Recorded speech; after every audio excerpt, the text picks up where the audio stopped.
Bom, essa é uma continuação da aula sobre história e a evolução dos computadores, né? Nós fizemos uma breve explicação, né, sobre a evolução, dividimos em duas partes, né, que uma parte na evolução conceitual e uma outra parte dividimos em evolução tecnológica. Essa é uma visão diferente, né, em relação à nossa própria bibliografia, e porque a nossa bibliografia normalmente envolve trata a evolução, né? Opa, gente, eu vou desligar, alguém está com o microfone aberto. Tá bom, agora fechou. Dividimos a evolução em duas partes, né, em conceitual e tecnológica, mas normalmente a maioria dos livros, né, nossos livros textos não fazem essa divisão na parte histórica, né, trata como historicamente como produto em si, né, tá? Então, a evolução é através dos produtos, tá? Mas eu quis destacar com essa separação, opa, só um instantinho, gente. Eu quis destacar com essa separação que as ideias surgem, né? Também evoluem com o tempo, tá? E que essas ideias, esses conceitos são tão importantes quanto a evolução tecnológica, né? Tá? A tecnologia tem evoluído, essa é uma característica muito forte na nossa área da computação, principalmente na área de VLSI, a tecnologia tem evoluído com uma certa velocidade, né? Mas a parte conceitual, né? A parte, digamos, das ideias acerca da computação, acerca dos principais elementos que compõem a arquitetura do computador, não tem acompanhado, não tem acompanhado, não tem uma evolução tão rápida, né, ou tão dinâmica quanto a evolução tecnológica. Tá? Essa é uma característica muito interessante e muito importante para nós. Tá? Isso implica que nós como profissionais da computação, temos que tomar cuidado, né, na parte conceitual, consolidar essa parte conceitual, que provavelmente é a área onde irá valer, vai ser dominante pelas próximas décadas, eventualmente, inclusive talvez até pelo próximo século, né? Tá? Então, são ideias que vingaram, né, e que se mantiveram ao longo até de 2 séculos, né? No caso das calculadoras programáveis, né? Que existe até hoje, né? Tá bom? Enquanto que a tecnologia evolui para implementar essas ideias, né? Tá. Bom, nós vimos que as máquinas de calcular programáveis foi uma ideia do Babbage, né, em 1830, e de que as primeiras versões, a implementação dele era na base de engrenagem mecânica mesmo, né? Tá? Em mais ou menos 60 anos depois, teve o Orerich, que teve a concepção, né, da ideia de processamento de dados. Tá? A ideia de processamento de dados é uma ideia que permite você tratar os dados, né, e extrair informação de um conjunto de dados. Né? E usou basicamente uma tecnologia de mecânica também, né, com os contatos elétricos. Tá? E que unificou essas duas ideias num único conceito, não um único produto, um único conceito, foi o Alan Turing, né, com a ideia da computação. Né? Ele realmente é a pessoa que criou a ideia da computação. Né? Então, como sendo uma máquina abstrata, na época ele não tinha como implementar, mas ele imaginou uma máquina qualquer que tinha duas entradas, uma entrada de dados e uma outra entrada de instruções, né? E instruções que manipulavam, né, os dados para gerar dados de saída. Tá? Então, esse modelo, chamado de máquina de Turing, foi uma concepção do que seria a computação e conceituou também a ideia do algoritmo, né, que é um conjunto de instruções, né, ordenadas, né, que trabalharia em cima de uma lógica que trabalharia em cima de dados de entrada. Tá? Então, essa é a concepção da máquina de Turing. A partir dessa concepção do que vinha a ser a computação, que unificou, na verdade, o conceito de calculadora programável e a de processamento de dados no único no único conceito, né? Nós temos as evoluções tecnológicas, diferentes evoluções tecnológicas que implementaram essas ideias, né? Historicamente, né, a primeira tecnologia que realmente implementou o conceito de computação foi as das válvulas, né? Houve implementações a mecânica, né, no caso do Babbage, houve implementações eletromecânicas utilizando relés, né, mas foram implementações das ideias do Babbage, né, ambas, né, tá? Aliás, a eletromecânica relé foi utilizada também para processamento de dados, né? A empresa IBM, né, os primeiros tabuladores, máquinas de tabulação, eram baseados em relés também, tá? Então, a válvula veio a ser o primeiro dispositivo que foi utilizado para implementar a ideia da computação, tá? E a válvula foi utilizada como sendo não como um amplificador, mas como um chaveador, né? Usando os limites, né? Ligado ou desligado, para implementar o bit, né? Tá? Então, o estado da chave, né? Liga, desliga, tá? Foi uma ideia, uma concepção que veio também na década de 1940 com o John Atanasoff, que foi o grande conceituador teórico também, né, da máquina de computação binária, né? Ele provou, né, que um número, né? Aliás, isso não precisa ser provado, mas que provou que isso poderia substituir, né, o bit poderia substituir um sistema decimal para todos os propósitos, né, necessários para a máquina de calcular ou para um computador de maneira geral, tá? Então, as ideias do Atanasoff influenciaram diretamente a concepção do ENIAC, né, que é o primeiro computador primeiro não, seria o segundo, mas seria o mais famoso de todos os computadores à válvula, né, que é a primeira implementação de computação à válvula conhecida, né, tá? E que já era binário, né? Outra pessoa importante, um personagem importante nessa década de 1940 foi o von Neumann, né, tá? Que fez um trabalho conceitual também sobre uma estrutura, estudou, na verdade, o ENIAC, né, mas ele fez um trabalho conceitual em cima do que seria uma arquitetura, né, como seria a estrutura básica de um computador, tá? Então, é uma contribuição importante, quer dizer, a primeira concepção foi do Babbage, em cima de uma calculadora programável, mecânica, mas depois o von Neumann fez uma contribuição importante, né, na distribuição das principais funções, distribuição dos principais elementos que constituíam o computador. A principal contribuição dele foi colocar na memória, né, não só os dados, mas também as instruções, né, de execução. Quer dizer, ele realmente viabilizou, né, sob o ponto de vista estrutural, né, as principais ideias e conceitos da máquina de Turing, tá? Bom, enfim, depois disso nós temos todo o histórico, né, de evolução da tecnologia, tá? A partir das válvulas. Também uma justa homenagem à Ada, tá? Que foi a nossa primeira programadora, que contribuiu com os conceitos que usamos até hoje na linguagem de programação, tá? Os loops, saltos condicionais, as subrotinas, né, que seriam um bloco de instruções fechadas, tá? Tudo isso são conceitos que utilizamos até hoje em qualquer linguagem de programação, né? E que ela criou e desenvolveu essas ideias em cima de uma máquina que nunca existiu, né? Que mais? Então, temos aqui o Atanasoff, a concepção, né, da máquina de Turing.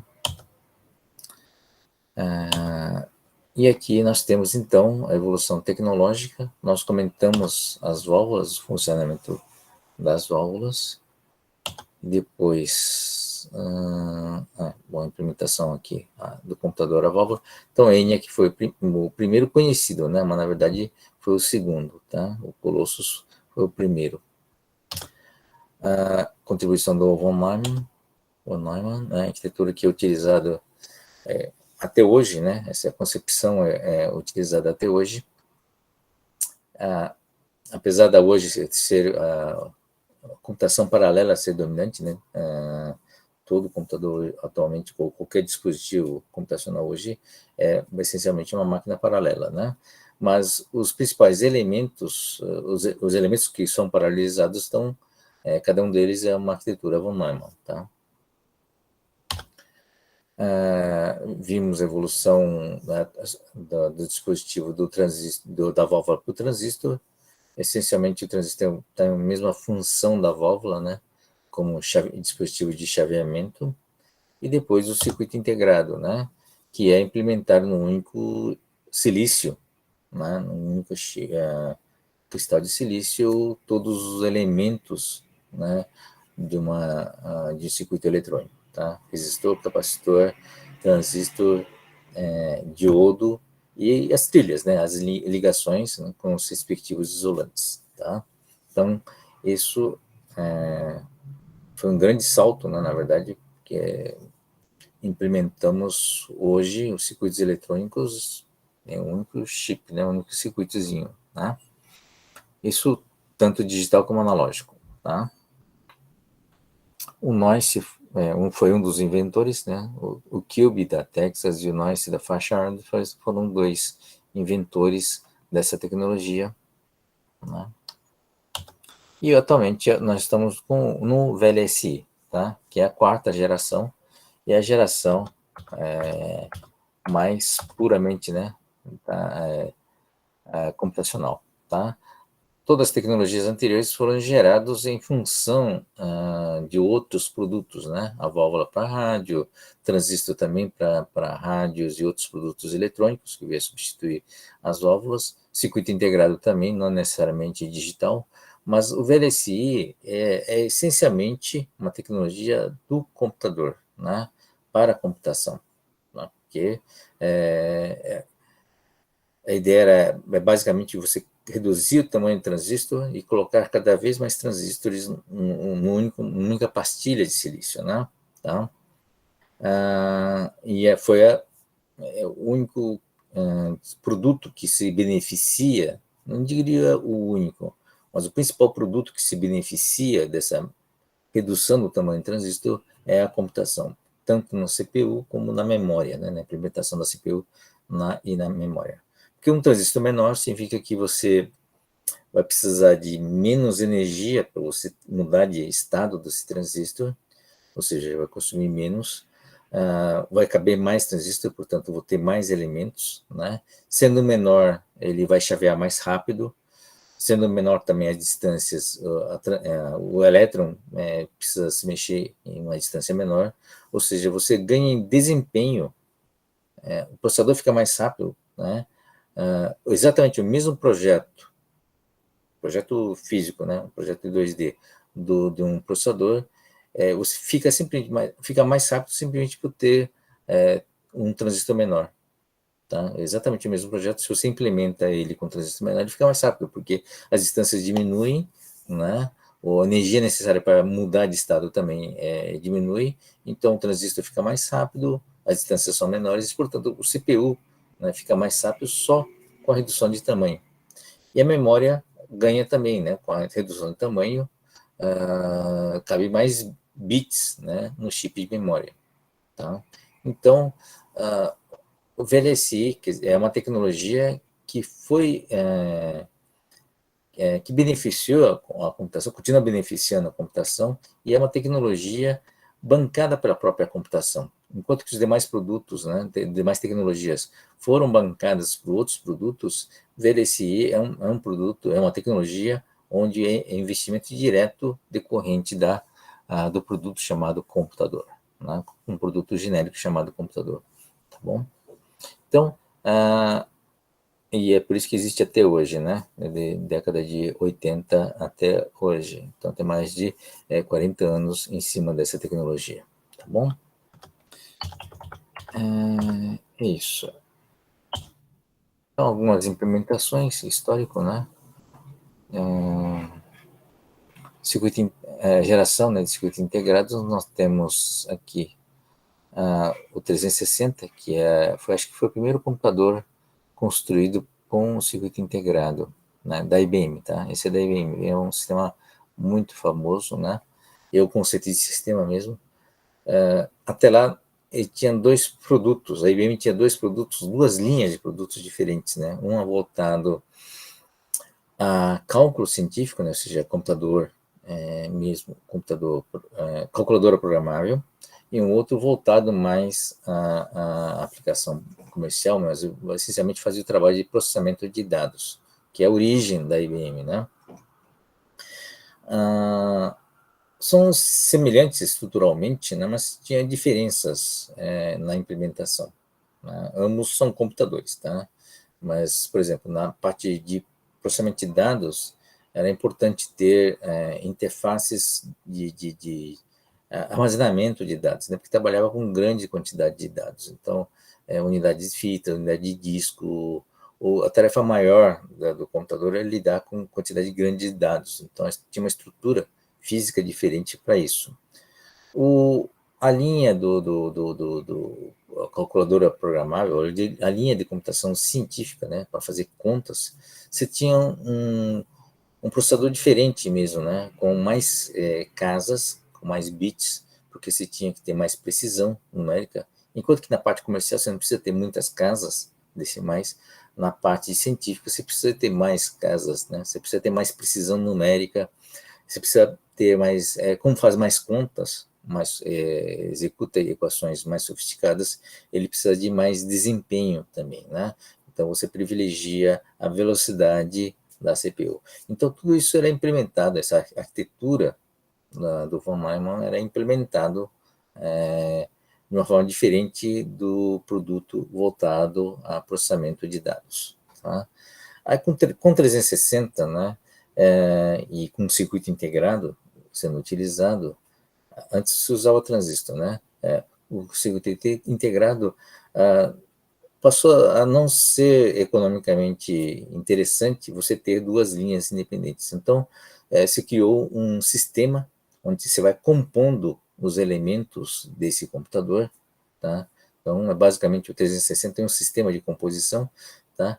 Onde você incorpora, né, essas duas características, tanto da computação científica como também de processamento de dados, né, para aplicação comercial, no único produto chamado 360, né? Foi uma grande revolução, no caso. Com o circuito integrado também, foi possível criar novos produtos, né, mais baratos, na verdade. Porque até então, mesmo com a implementação de transistores, o computador, né, comercial ou de científico, ele ocupava basicamente o andar inteiro, né? Era realmente um data center no sentido clássico, tá? Então, eram instalações muito grandes, né? E não era qualquer um que tinha um computador, só empresas grandes e governo, né? É que tinha condições de ter um computador desse tipo, chamado de mainframe, né? Tá? Com o circuito integrado, passa a ser viável a criação de computadores de menor porte, né, fazendo as mesmas funções, só que um porte menor, né, e mais baratos. Né? Então foi a era dos mini, com a tecnologia de circuito integrado, surge um produto chamado mini computador. Né? E aí, nomes famosos na década de 70, que é o PDP-11 da DEC, Digital Equipment Corporation. Tá? Então, foi um produto muito importante, né? O recurso computacional passa a ser disponível para empresas de maneira geral, né? Isso é relevante. E a DEC também foi um dos primeiros a estruturar de uma forma mais consistente o papel do computador e as funções do computador, né? Foi a DEC que criou um sistema operacional famoso chamado Unix, né? Inclusive implementado na linguagem C, né? São os primeiros trabalhos envolvendo uma linguagem de alto nível para implementar um sistema operacional.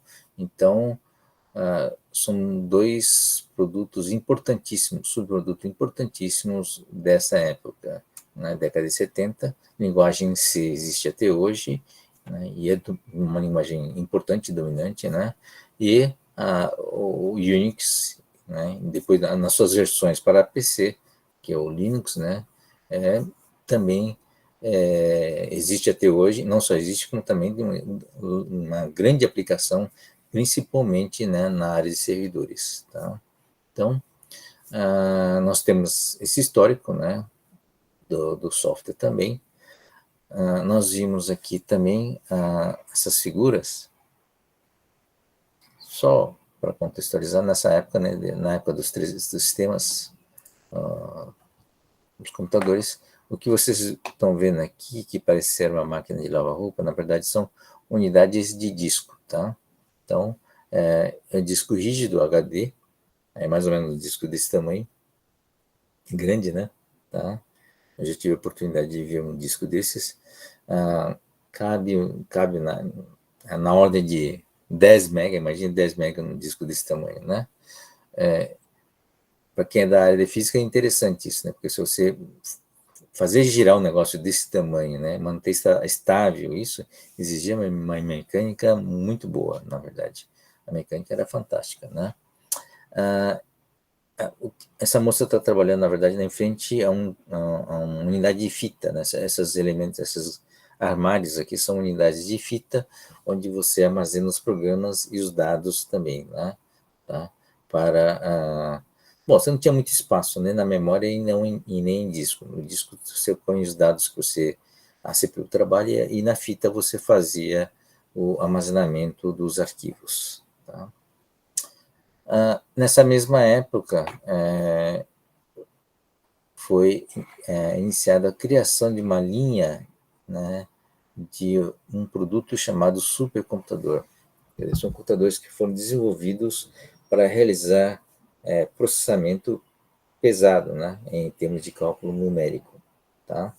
Então, os primeiros supercomputadores foram criados na década de 60, mais ou menos. Né?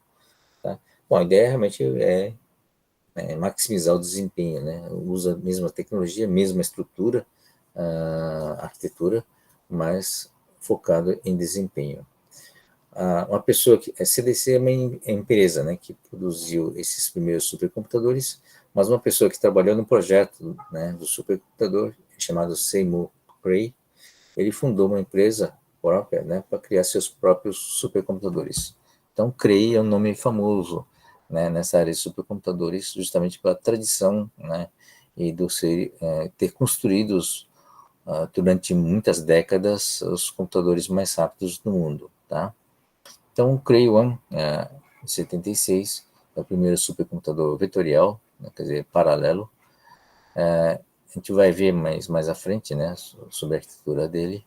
São 8 módulos, né, módulos de processamento em paralelo. Tá? Nesse desenho, nessa foto, a gente vê a montagem dele. A montagem é circular, cilíndrica, né? Tá? Onde você tem as unidades de processamento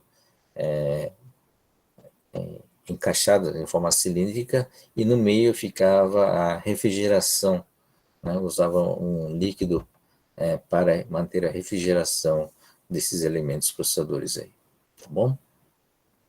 O que mais? Um pouco da ideia de como surgiu o microprocessador. Bom, o microprocessador é o que está no nosso dia a dia, né? Desculpe. O microprocessador não surgiu naturalmente com o circuito integrado, tá? Então tem toda uma história. O Robert Noyce, Moore e o Rock fundaram a Intel, a empresa famosa Intel, né? Tá? Que é hoje uma empresa que a gente conhece como sendo fabricante de microprocessador. Mas a Intel surgiu não para fazer microprocessadores, tá? Surgiu para fazer circuito integrado, né? Basicamente circuitos eletrônicos que você converte, né, em silício, né? Então eu fazia qualquer coisa, para implementar qualquer coisa em silício. tá? Uma das encomendas que eles receberam, né, depois da criação da empresa, foi criar um chip, né, um circuito integrado para uma calculadora eletrônica, tá? Então, você vai ter dentro do chip não só a parte que faz as operações da calculadora, né, soma, divisão, multiplicação e tal, mas também toda uma parte da eletrônica que cuida do display, né, que cuida do teclado, né, e que faz algumas outras funções, que são todas eletrônicas, funções eletrônicas, que você, é um circuito eletrônico que você embute dentro de um CI, né, de um circuito integrado para baratear o produto, né? Então, foi essa encomenda que a Intel recebeu, né?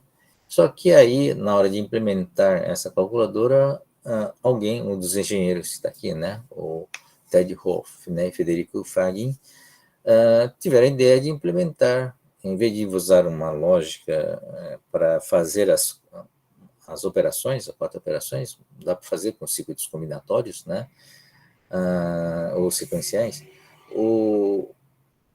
e tiveram a ideia de implementar a arquitetura, né, de computador.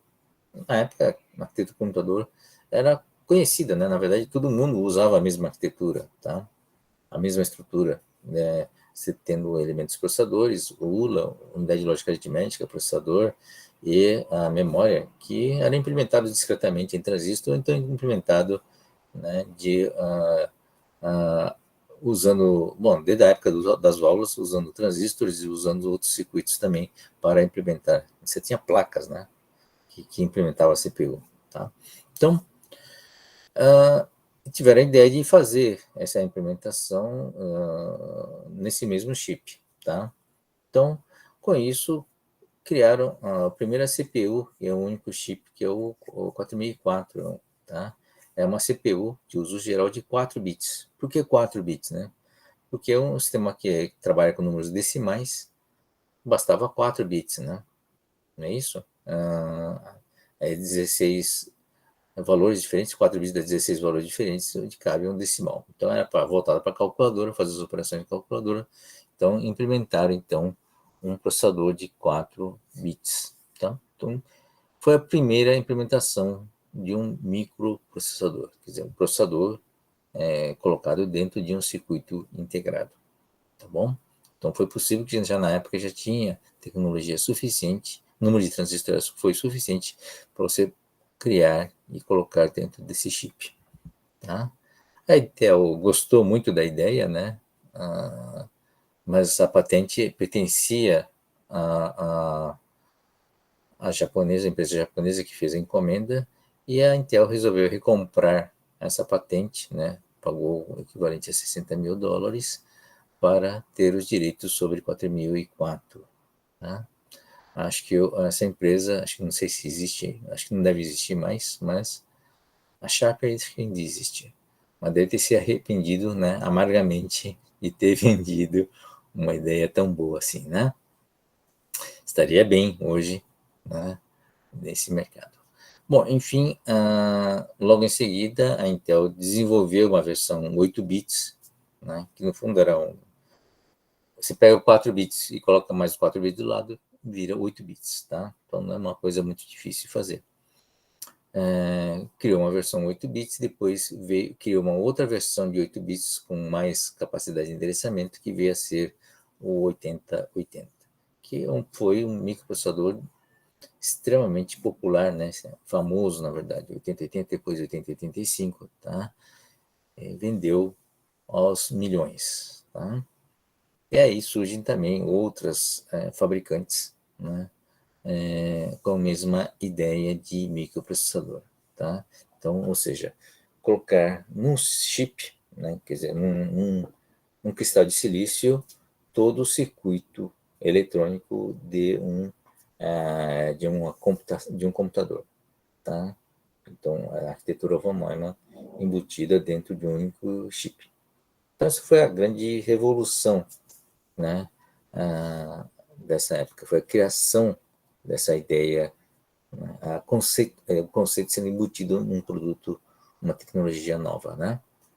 Bom, justamente esse produto, né, viabilizou, né, a criação de um produto que até então não era possível, ou não existia, né, que foi os microcomputadores, ou computadores pessoais.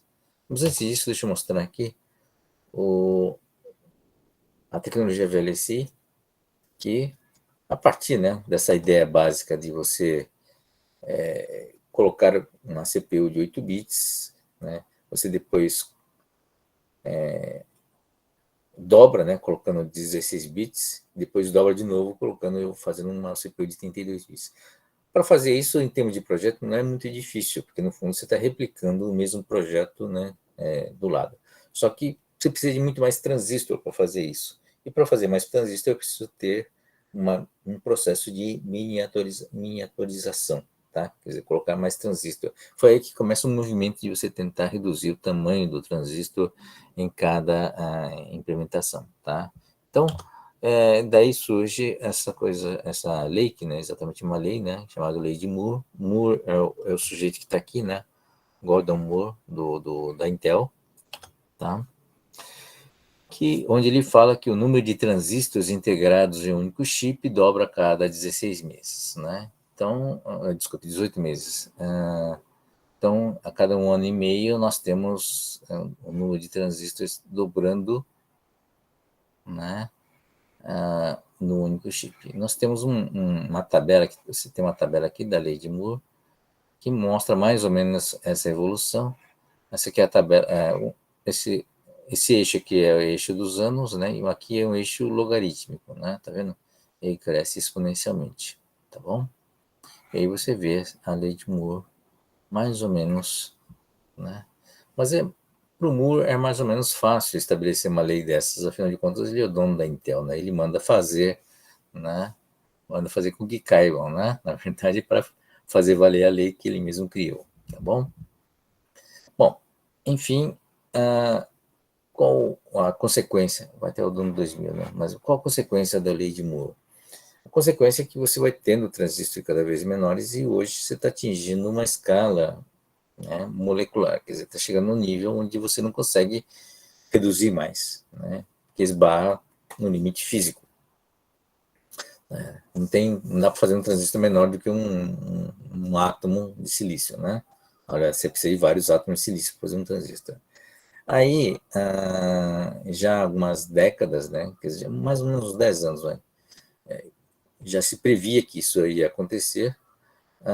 Existem vários movimentos, né, no mundo inteiro tentando imaginar o que seria a próxima tecnologia para o computador, né, para implementar essa arquitetura, né, do computador. Tá? Então, existem várias especulações, tá? Desde processadores quânticos, fotônicos, etc., né? Tem várias tecnologias sendo discutidas, mas nenhuma ainda sendo consolidada. Tá? É uma coisa crítica, na verdade, porque a necessidade da computação, a necessidade de processamento nosso vai aumentando, né, à medida que vai surgindo mais aplicações. E ao contrário também, né, a fato de você ter um processamento de maior desempenho, de maior capacidade, faz que novas aplicações surjam, né? É que nem a inteligência artificial.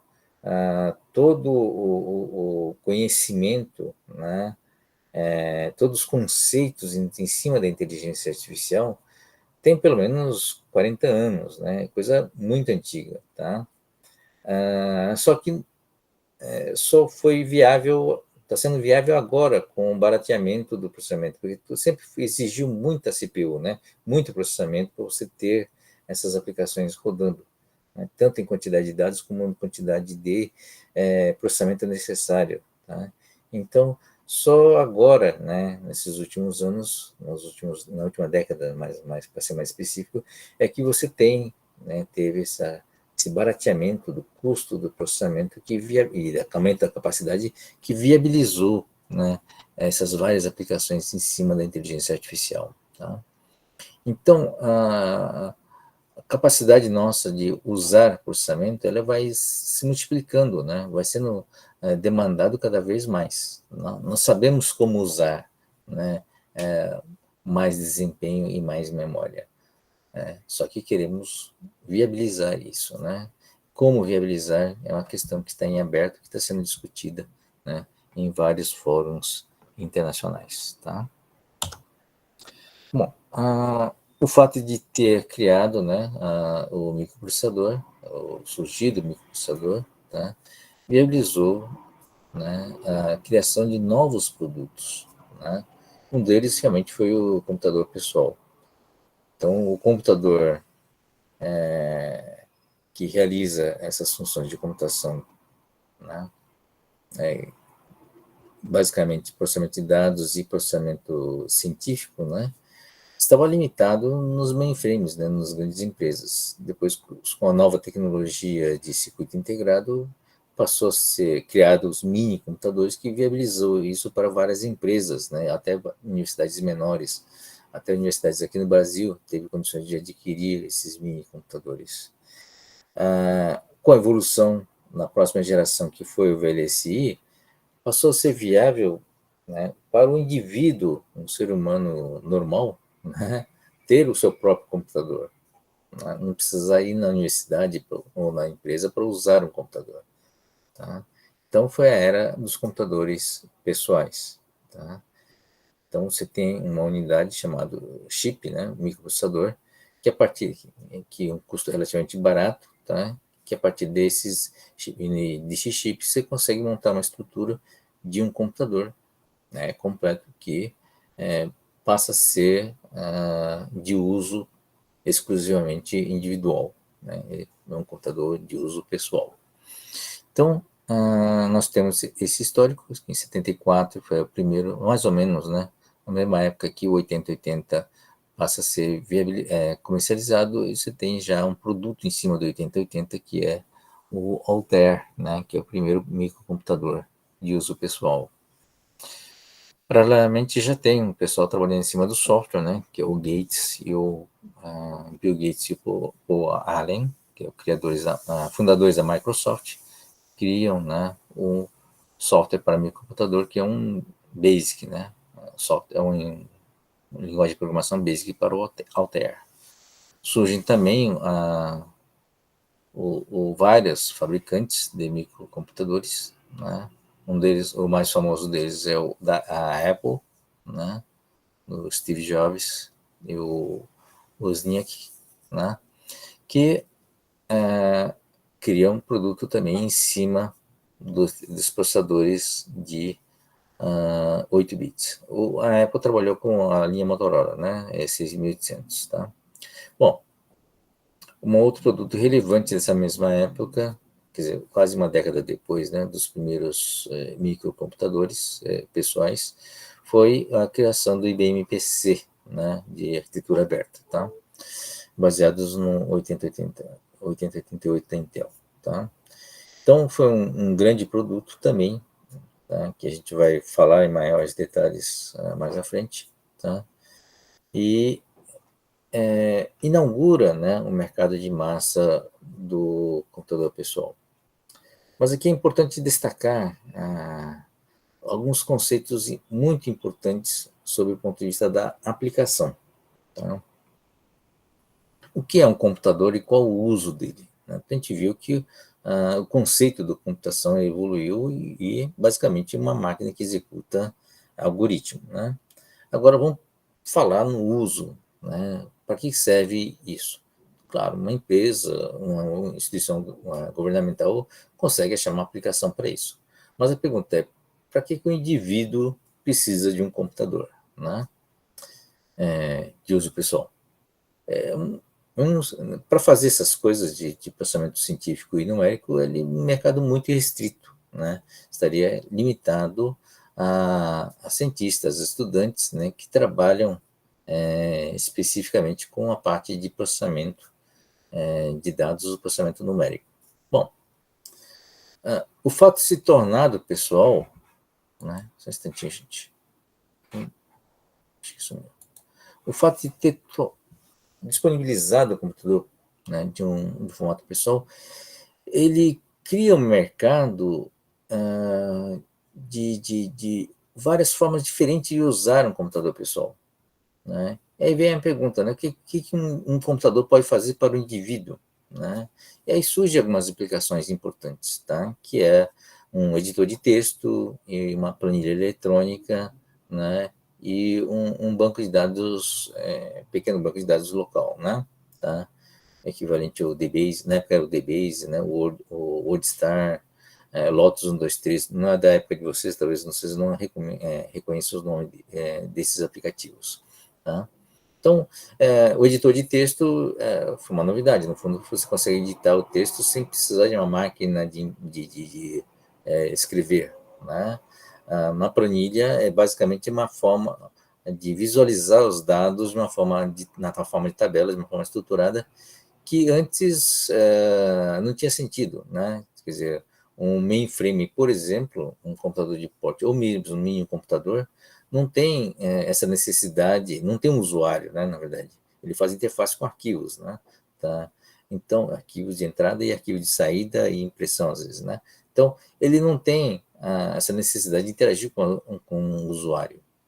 Mas aí surgem produtos que você tem condições de oferecer alguma coisa, né, algum produto que o usuário consiga enxergar e interagir. Tá? Então, é uma visão onde você tem um recurso computacional com aplicações distintas, diferenciadas para o produto chamado computadores pessoal. Tá? Aí foi quase 10 anos com esse tipo de aplicação. Claro que o mercado é muito restrito, né? Porque as pessoas, de maneira geral, não precisam ter editor de texto e planilha eletrônica, né? Quer dizer, quantos de vocês, né, usam efetivamente, né? Ou quantos você imagina que pessoas comuns usariam esse tipo teriam necessidade desse tipo de recurso, né?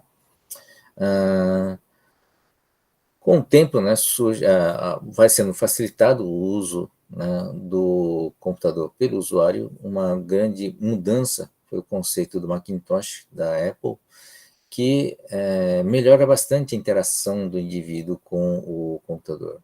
Tá? Então, até então, eram pessoas de nível de universitário, por exemplo, que acessavam o computador, né? Aí pensaram a ter ideia, vamos ter que popularizar esse computador se a gente quer vender mais, né? Tem que facilitar o uso desse computador para alguém que não é da área de computação. Aí surge a ideia de usar o mouse, a ideia de ter uma tela gráfica. Antes disso, a tela era tudo numérica, né? Textual. Você entrava com comando como se fosse... Quem trabalha com Linux sabe que você entra com comando diretamente via terminal, né? Tá? Então, foi uma evolução do próprio produto, né, para facilitar a interface com o usuário. Tá? Em paralelo, surgem novas aplicações. O fato de você ter um computador em casa potencializa, né, alguma coisa muito importante, que foi a própria internet. Tá? A gente pode comentar a internet aqui. Bom, aqui é o computador pessoal. Nós temos aqui o Altair, foi o primeiro microcomputador.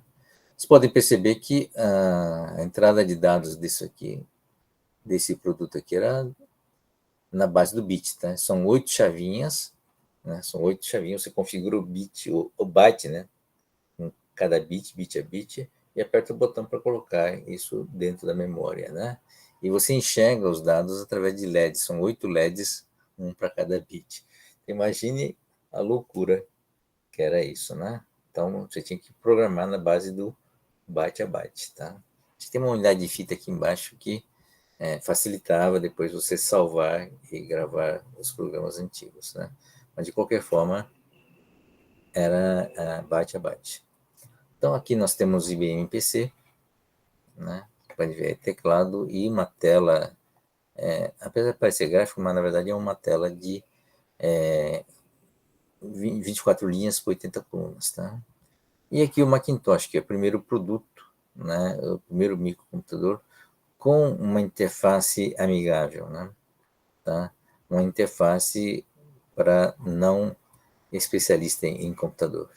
Tá? Então, você tem um mouse e tem uma tela gráfica que está aqui. Era preto e branco. Tá? Vocês podem ver isso, eventualmente, esses produtos em algum museu aí. Tá? Então, nós temos aqui as gerações e os respectivos produtos, tá? A primeira geração é a válvula, mas depois você tem o transistor, né? E tem um intervalo entre o transistor, a criação ou a invenção do transistor, e o uso dele nos computadores. Tá? Veja, o transistor não foi criado para computação, né? Então, você tem um gap aqui, quase 10 anos até o primeiro computador utilizar o transistor. Circuito integrado é mais rápido até, né? Acho que o primeiro sistema de port que usou circuito integrado foi o System 360 da IBM, né? PDP-11 também, né? Quase 10 anos depois, né, da invenção. E depois você tem a quarta geração, que é o VLSI, que é da computação mesmo, criando, implementando a arquitetura von Neumann num único chip, né, um único circuito integrado. Tá? E aí você tem os produtos também mais ou menos com um gap de 10 anos, né, até os principais produtos. Tá? Bom, a internet tem um papel muito interessante no caso, né? A gente sabe o que é a internet, né? Da geração de vocês, mas tem alguns comentários importantes, né? A gente não acessa diretamente a internet, né? Quer dizer, nós não fazemos parte diretamente da internet. Quem faz parte são os nós, né? São chamados os nossos, né? E a gente acessa a internet através do provedor de acesso. Tá? A gente paga a NET, a gente paga a Vivo, por exemplo, para puxar um link, né, da sua casa, do seu computador, até o roteador, né, da NET ou da Vivo, que esse sim está ligado à internet, né, formando um nó. Então, qual que é a ideia, né, da internet? É um conjunto de nós e que são interligados, né, através dessas conexões que a gente chama de backbones. Tá?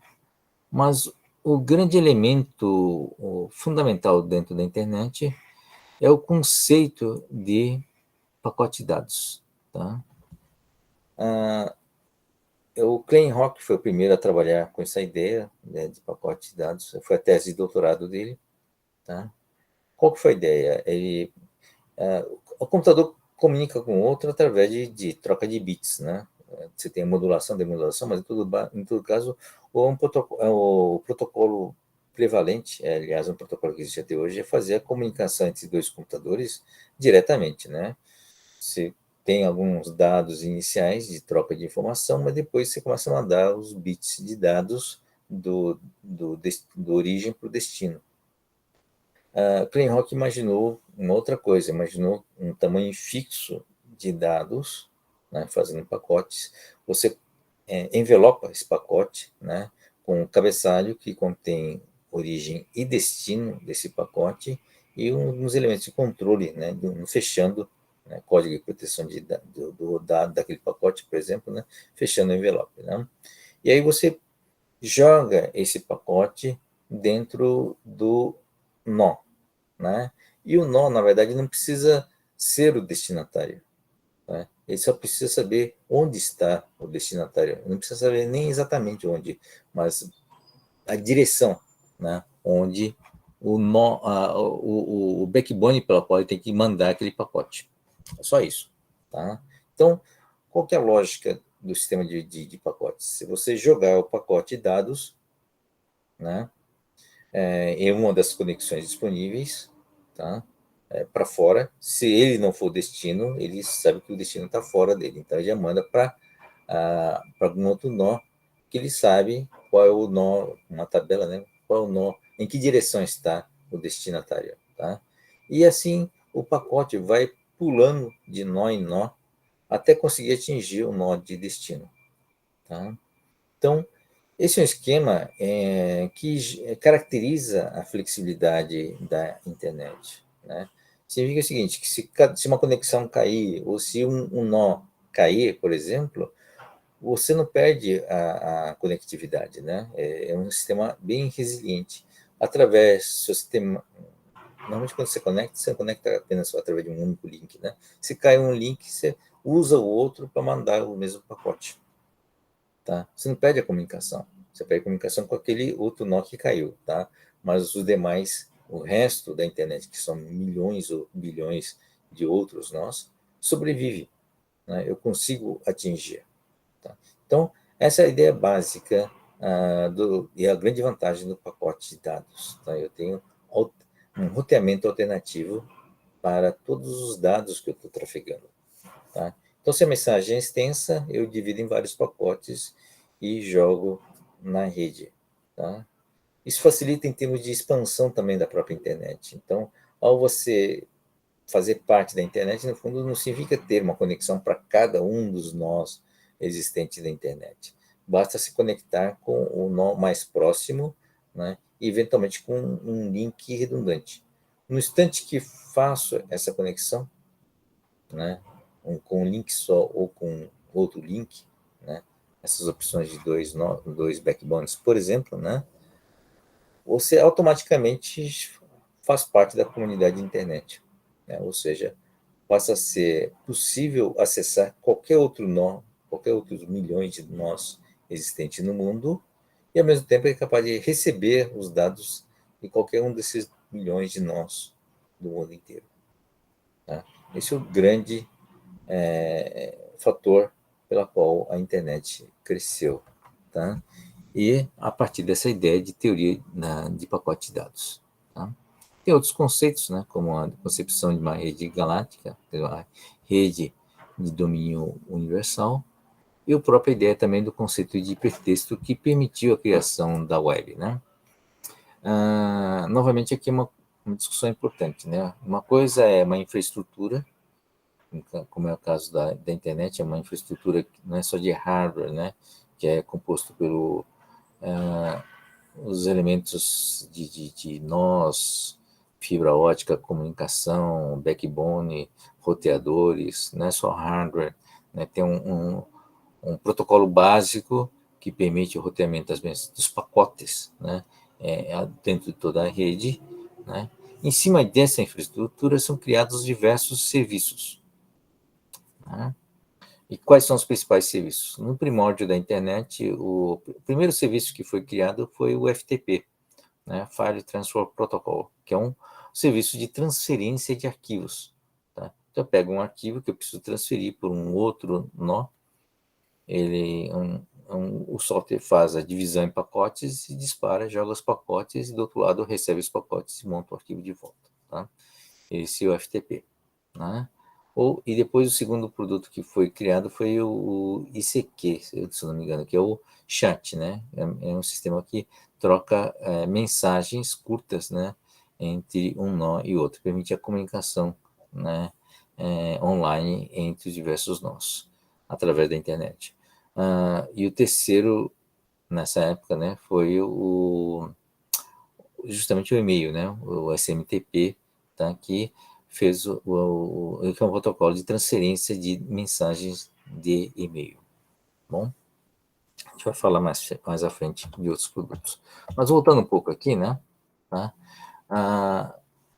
vocês viram que a internet é uma infraestrutura física, né, mas ele, por um motivo bem interessante, né, ele casou muito bem com o produto chamado computador pessoal, tá?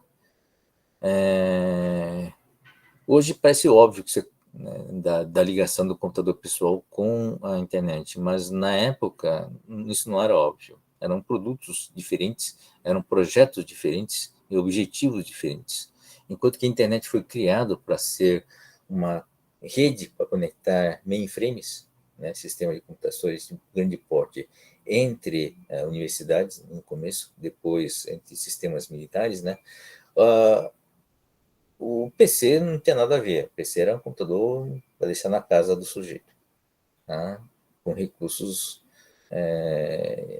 com aplicações limitadas, né, na verdade, tá? Aplicações que foram desenvolvidas para uso pessoal, né? Então, quando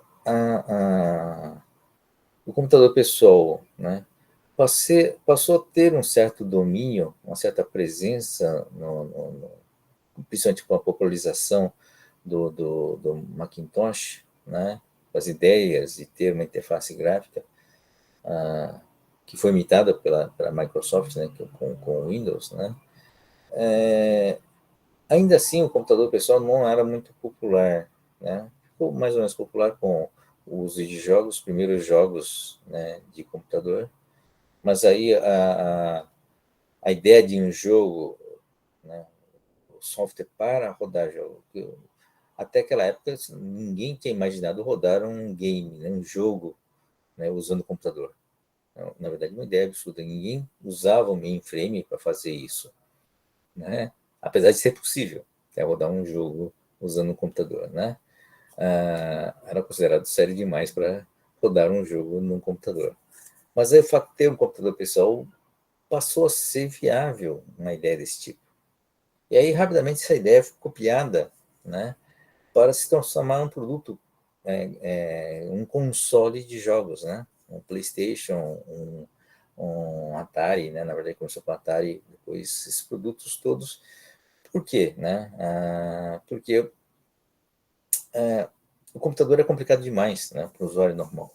Né? E a tela era limitada, então a ideia era usar a tela de televisão, assim por diante, né? Usar cor e tal.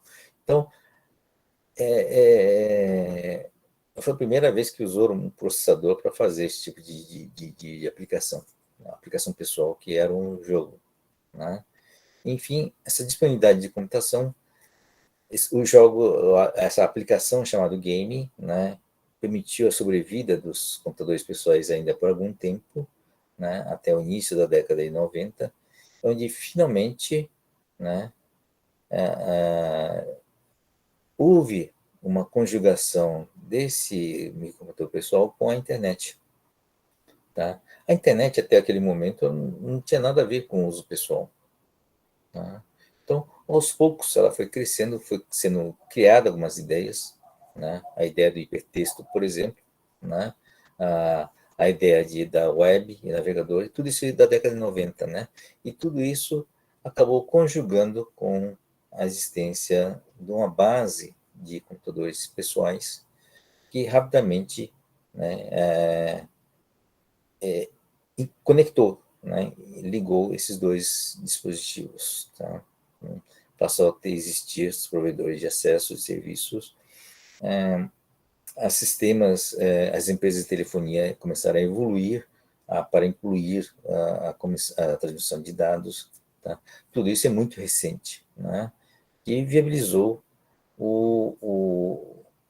uma aplicação, no fundo, a quarta ou a quinta aplicação, né, no uso do computador pessoal, que é o navegador.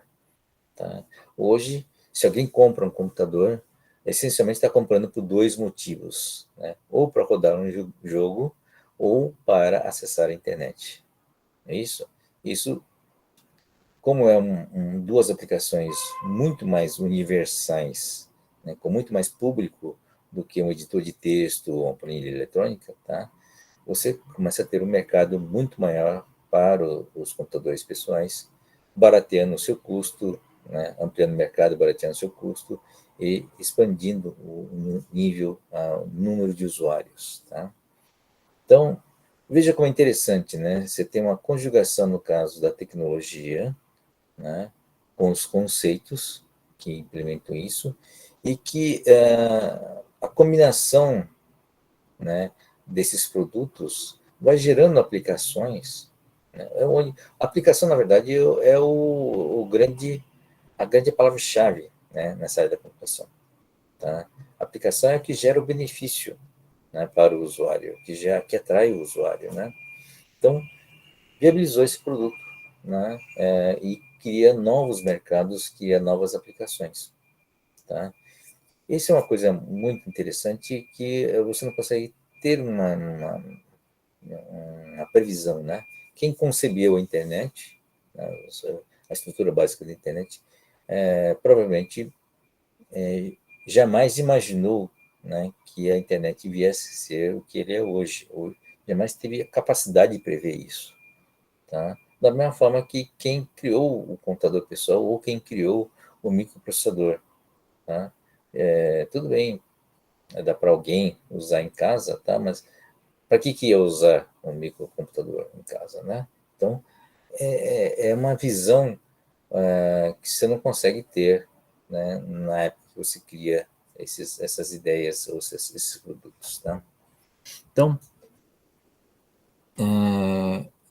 nós estamos hoje na era dos computadores móveis, né? Tá? Então, o processador foi reduzindo em tamanho, foi reduzindo o consumo dele, o consumo energético dele. Isso é muito importante, porque viabilizou a computação móvel, tá? Do jeito que consumia energia, não dava para... você não tinha como carregar uma bateria enorme para alimentar, né, esses computadores, tá? Mas, aos poucos, as coisas foram convergindo, gerando produtos de baixo consumo e as baterias melhorando também e viabilizando a criação, né, de novos produtos, né, tipo um smartphone, né, que já é os primeiros smartphones, né, na virada do milênio, né, 1999, da NTT japonesa, né. A partir dessas ideias, né, de conexão do computador com uma rede de comunicação de dados, que é o smartphone, né, você começa a gerar novos produtos, né? O smartphone passa a ser um terminal onde você acessa a internet, uma estrutura de dados, né, e de processamento que é da internet, né? Tá? Que vem da internet. Então, lançamento do iPhone, na verdade a Apple lançou em 2007, mas ela lançou em cima de mais ideias que já existiam, né? Que já tinham sido testadas em outros países, no caso no Japão, né? Antes disso, né, 10 anos antes do smartphone, já tinham os primeiros PDAs, né, Personal Digital Assistants, que são basicamente computadores de bolso, tá? Então, o que eles faziam? Faziam exatamente as funções do PC da época, né? Planilha, editor de texto, uma lista de banco de dados para ter a lista de contatos e tal. E alguns até faziam algumas ligações telefônicas, né? Uma interface com celulares da primeira geração, tá? Mas a função deles não era como a função do smartphone, que é uma interface com a internet. Não tinha a internet na época, né? Então, ele fazia um papel de um computador standby, né? Quer dizer, ou seja, autossuficiente, tá? Isso tem um mercado muito restrito, se você pensar bem, né? Tá? É o mercado de quem precisa carregar uma planilha ou um editor de texto no bolso, né? Tá? Então, hoje em dia nem isso, nessas aplicações vocês têm, né, no smartphone, né? Enfim, a própria existência desse produto, ou seja, um computador de bolso, né, portátil, móvel, ele cria uma certa demanda, cria uma certa pressão, né, pelo acesso, porque através do PC, que você já tinha em casa conectado à internet, você naturalmente começa a querer ter esse recurso também no seu bolso. Isso cria uma pressão, né, para o desenvolvimento de novas tecnologias, agora dessa vez na tecnologia de comunicação, que permite uma conexão sem fio, né, via ondas de rádio eletromagnéticas para o seu dispositivo móvel, tá? Então, a gente assiste hoje a evolução dessas tecnologias de comunicação. Não são tecnologias simples, não são coisas fáceis de serem resolvidas, tá? Mas esse é um exemplo, né, onde há uma reversão. Você já tem uma aplicação em vista, onde você está aguardando o desenvolvimento da tecnologia para viabilizar essas necessidades, tá? Então, uma demanda já é um processo diferente, né? Não foi a criação de uma infraestrutura que gerou a aplicação, é uma aplicação que está pressionando para a criação dessas tecnologias de comunicação. Então, houve uma pressão, né, do 3G para o 4G, por exemplo, né, e agora do 4G para o 5G. Né? Como é que essas pressões evoluem, né? Não sei se vocês sabem, mas a 2G, né, a segunda geração de celular, a primeira geração foi analógica, né? A primeira geração foi completamente analógica, e você transmitia o bit via modulação mesmo, né? Convertia os bits em senoides e jogava, né, pelos canais analógicos, né, do celular. Limitadíssimo, né, comunicação. A segunda geração, a 2G, foi a primeira geração de comunicação de celular digital. Tá? Então, a voz foi digitalizado e você transmitia, claro, modulado também, mas mandava bits e recebia bits. Tá? Mas mesmo assim, os bits eram mandados no canais de voz. Então, a segunda geração são canais de voz digitais, não canais de voz analógicos. A terceira geração já sofre uma pressão, né, dos dados. Então, a terceira geração, você tem o canal de voz mais o canal de dados. São dois canais separados. Tá? Ainda é um sistema celular. A quarta geração é justamente a geração onde verdadeiramente você tem só dados. Tá? Os canais são totalmente de dados, 100% de dados. Tá? E a voz, o canal de voz da comunicação celular, ela é embutida dentro do canal de dados. Antes era o contrário, né? Você tinha um canal de voz, né, e você jogava os dados dentro do canal de voz. Agora, não. Agora, o canal... não existe a separação que existe em 3G. Todos os canais são canais de dados, e dentro do canal de dados você coloca uma aplicação que converte, né, a voz em dados e joga, né, os dados dentro, joga a voz dentro desse canal de dados. Tá? É assim que está evoluindo. O 5G é uma evolução ainda, né, de desempenho do 4G, porque agora você está criando novas demandas, tem demanda agora para vídeo, né, imagens. O desempenho hoje de 4G, apesar de ser bom, ela não é bom o suficiente para imagens, né? Tá? A gente assiste vídeo normalmente através do Wi-Fi, mas se você vai lá fora, né, numa região sem Wi-Fi, e usa um sistema de celular para acessar vídeo, por exemplo, não tem condições de passar um vídeo em alta resolução, um Full HD, por exemplo. Tá? Então, o 5G vem atender essa demanda. Tá bom? Enfim, você tem todo um histórico de produtos que são criados em função da evolução da tecnologia. E produtos novos demandam novas aplicações, né? E que, por sua vez, demanda desenvolvimento de novas tecnologias. Tá? Mas o que está por baixo de tudo isso, né, são os conceitos básicos, né, fundamentais que regem essas tecnologias. Tá? Então, rapidamente, a gente já conversou sobre isso, o conceito de hipertexto, né, um pouco da história que vocês já devem saber da internet.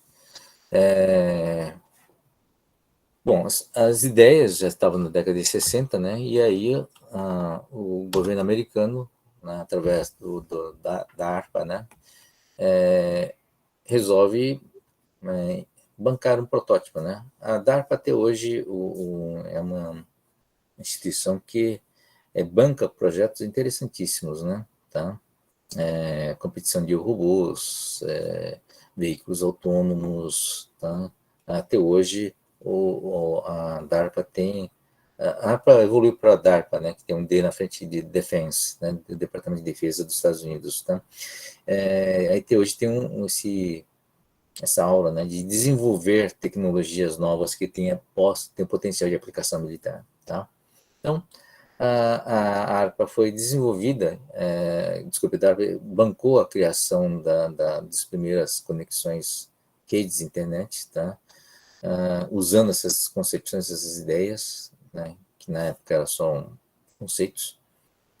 Em 69, ele interliga essas 4 universidades, foi o primeiro protótipo, né, são grandes centros de supercomputação que existiam nas universidades. A ideia foi permitir troca de arquivos entre eles. Tem várias lendas urbanas, né, porque como a própria internet é bastante resiliente, né, resistente a falhas, tá? Então, O pessoal falava que não, os militares bancaram isso, porque no caso de uma guerra nuclear, você destrói um dos nós, mas a internet sobrevive porque tem outras conexões redundantes e tal, né? No fundo, é muita lenda urbana, na verdade, né? Se você está tendo uma guerra nuclear e está tendo os seus centros de computação atacados, acho que internet sobreviver ou não, acho que é o de menos, na verdade, tá? Você tem outros problemas muito maiores para serem resolvidas e que a sobrevivência da internet não é uma coisa muito crítica no caso, tá? Então, eu imagino que o fato de ter uma instituição militar por trás da internet acaba criando essas lendas urbanas, né?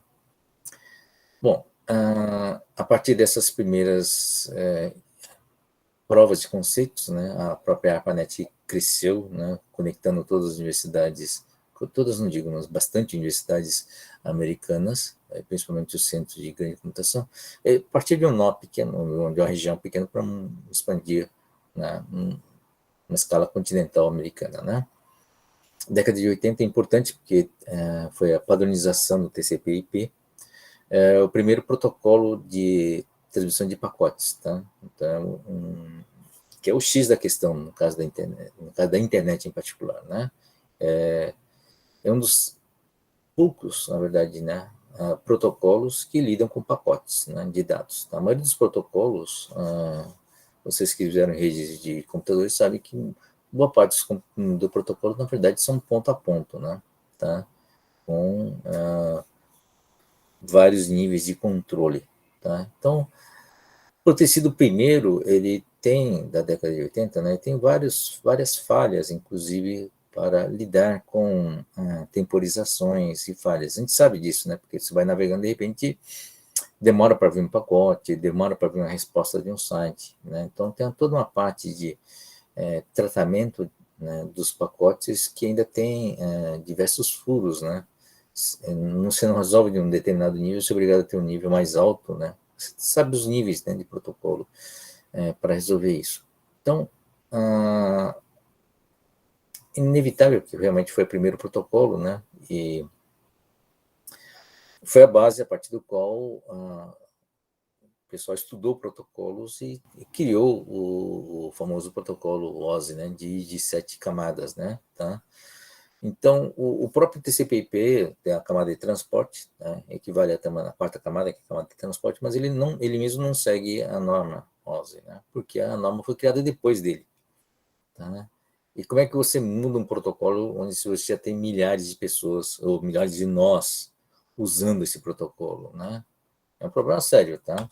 Então, você fala assim, bom, vamos escolher um dia X lá que todo mundo muda de protocolo naquele dia, né? Né? Não vai acontecer, né? Tá? E isso nunca aconteceu e nem se cogita em fazer mais isso. Antes o pessoal pensava em fazer isso, né? Porque uma das primeiras coisas, na própria década de 90, que aconteceu foi estourar o endereçamento IP. Né? Endereçamento IP, você sabe, são 4 números, né? quatro dígitos de 1 byte cada um, né? Tá? Então, à medida que expandiu o número de nós, estourou, né, o endereçamento possível, né? Na verdade, estourou por um único número, que é o número reservado para os Estados Unidos. Né? E aí teve a proposta de melhorar, aumentar, expandir esses números, ou várias propostas, o mais famoso deles é o IPv6. O IPv4 é o original, o V6 é o que pegava esses 4 bytes, né? Então, cada byte se convertia em 32 bits. Tá? Então, isso dava 32 vezes 4 de endereçamento, que era um número enorme, né? Tá? Mas, veja, só mudança de endereçamento, né? Mudança do campo, que mantinha a compatibilidade, era compatível com IPv4, né? IPv6 era compatível com IPv4, que no fundo aumentava o tamanho do número, né? Não parava no 255, aumentava o número, mas mesmo assim levou quase uma década, né? Para mudar isso. E foi mudado gradualmente. À medida que você vai trocando os roteadores, você vai incorporando o V6 nesses, né? À medida que você vai modernizando, né? Você vai incorporando os novos protocolos. Mas foi um processo gradual.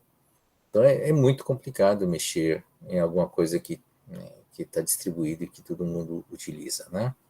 Então,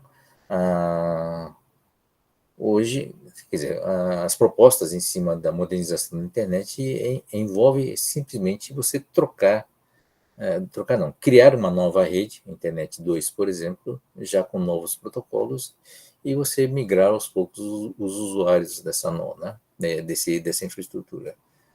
É muito mais sensato, na verdade. Então, no fundo, existem várias internets hoje, né, o equivalente à internet, com protocolos modernos, né. Por exemplo, nos Estados Unidos você tem centro de supercomputação, onde você já tem links, né, de super alto desempenho com outros protocolos que não são TCP e IP, né, protocolos modernos, né, com desempenhos adequados, não é só velocidade, tá? É um protocolo com desempenho adequado, né, com controles de falhas adequado, tá? Que permite aplicações, por exemplo, aplicações de tempo real, envolvendo processamento distribuído, tá? Então, são novas redes mesmo que são segregadas em relação à própria internet, tá? Então, inclusive os militares, né? Então, em 85, pela quantidade de nó já existente, em 85, assume a, a ARPA sai da rede da ARPANET e assume o NSF, né, o National Science Foundation, que é uma espécie de uma fundação, a FAPESP da vida, uma CNPq, né, que banca, dos Estados Unidos, que banca projetos acadêmicos, né, voltados às universidades e pesquisas acadêmicas, tá? E ele rebatiza o ARPANET como internet, tá? Então, isso é um marco interessante, importante, tá? Porque os militares continuam na rede, mas já de uma forma mais discreta, tá? E aí você tem a partir da INSF, você tem uma expansão da internet em escala mundial, né? Inclusive o Brasil, né? A primeira conexão do Brasil, né, é de 88. Por incrível que possa parecer, não faz muito tempo, né? 30 anos atrás, tá? 30 e poucos anos atrás. Como era rede basicamente acadêmica, né?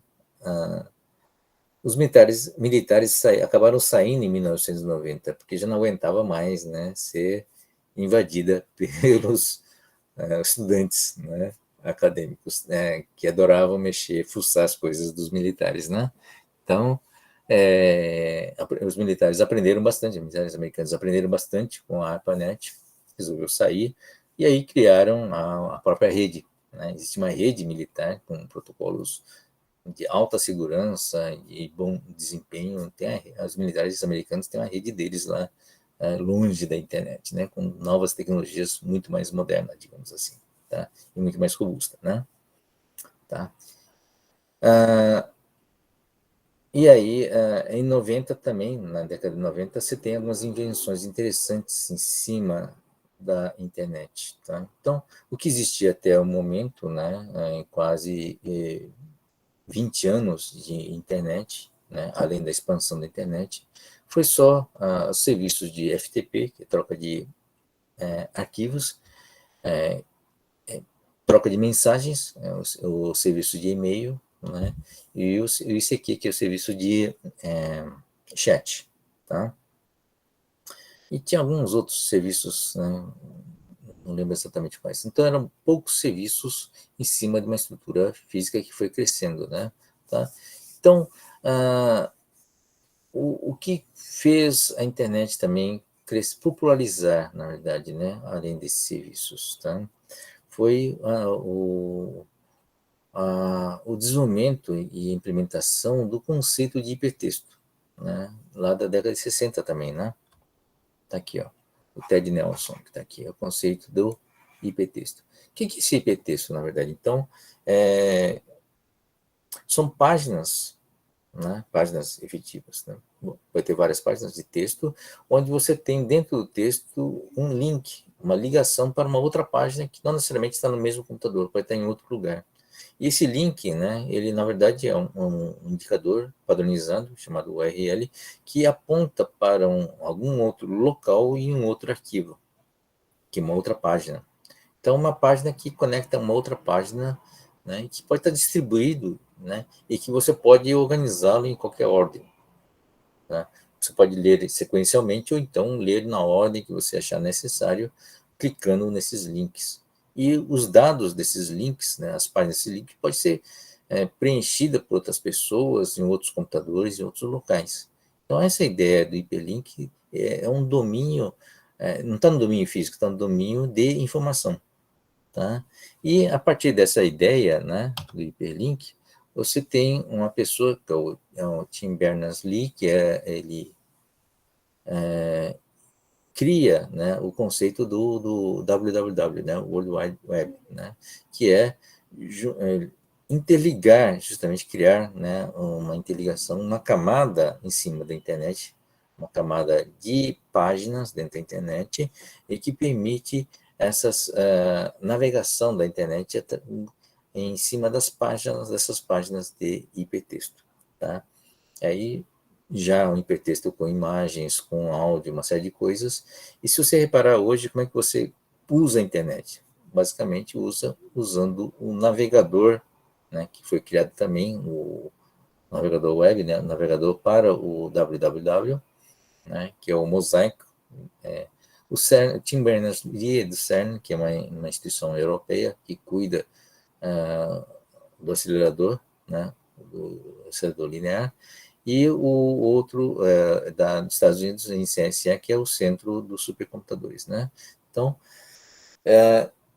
para navegar em cima dessas páginas de hipertexto, foi criada uma aplicação chamada Navegador, né? E cujo objetivo é ligar, ir de uma página a outra, né, seguindo os links. Tá? E veio a ser o primeiro navegador, que criou o Netscape, uma empresa que depois, hoje já não existe mais, e os navegadores que nós conhecemos hoje, né? O Chrome, o Firefox, né? O Edge, que é da Microsoft, que são basicamente aplicações, programa aplicativo que vai abrindo páginas de internet.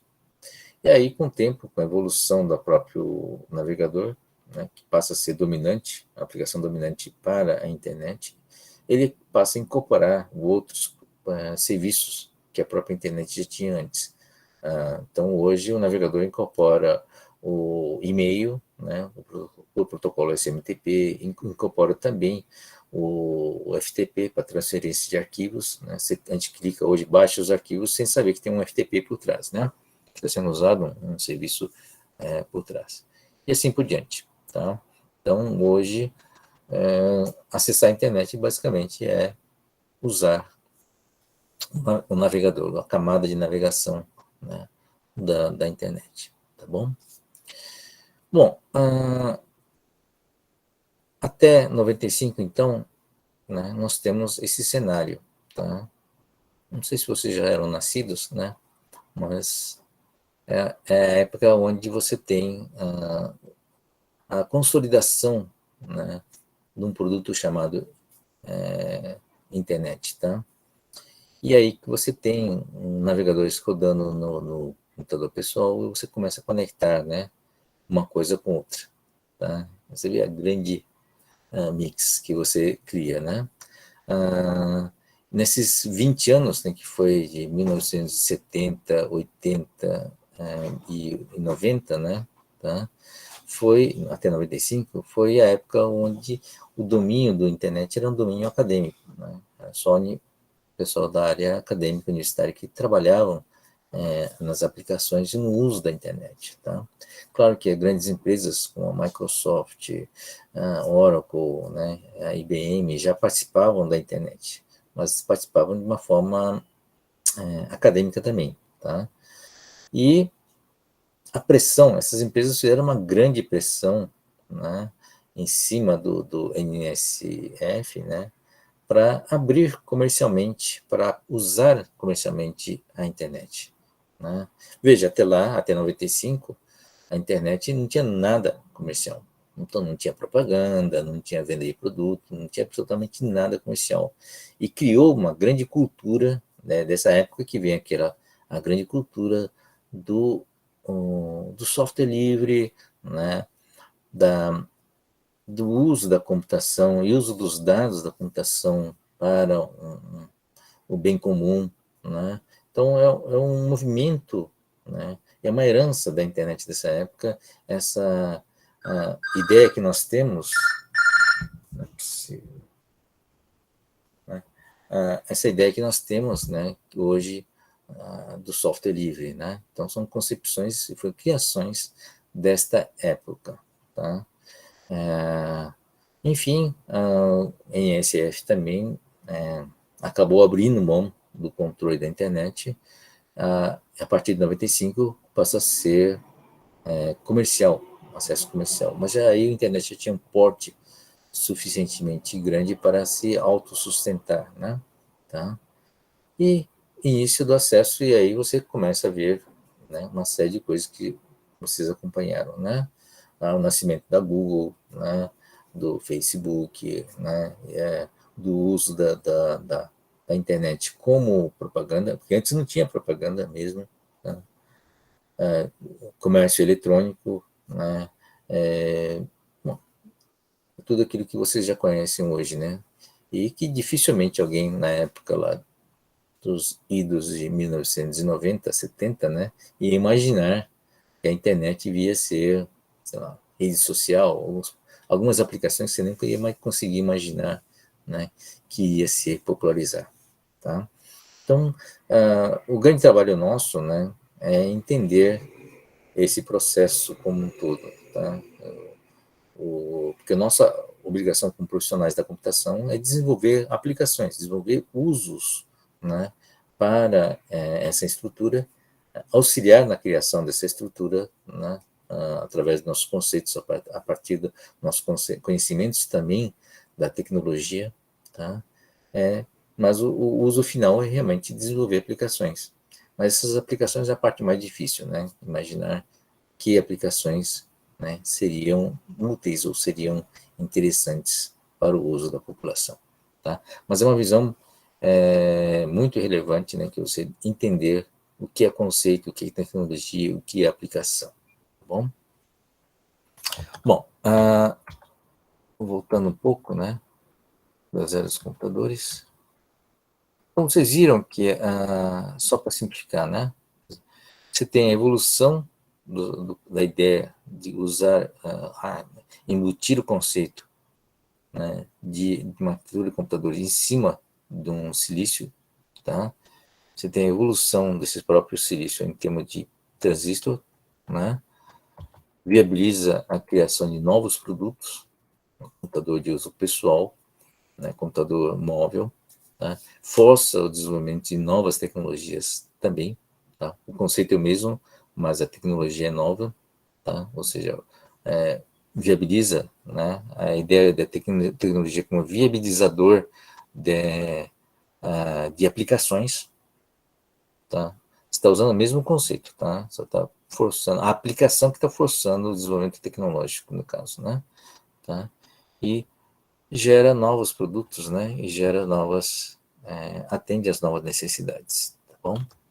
Então, esse é a mensagem mais importante dessas aulas aqui que a gente, de evolução, né? A parte histórica. Eu acho que o papel dessa aula foi realmente mostrar para vocês um pouco do passado, que muitos vocês já conhecem, né? Faz parte já da cultura de vocês, mas é importante vocês lembrarem, né, esses vários caminhos, várias interconexões que houveram, né, para chegar aonde estamos hoje, tá bom? Bom, aqui estão as referências, tá?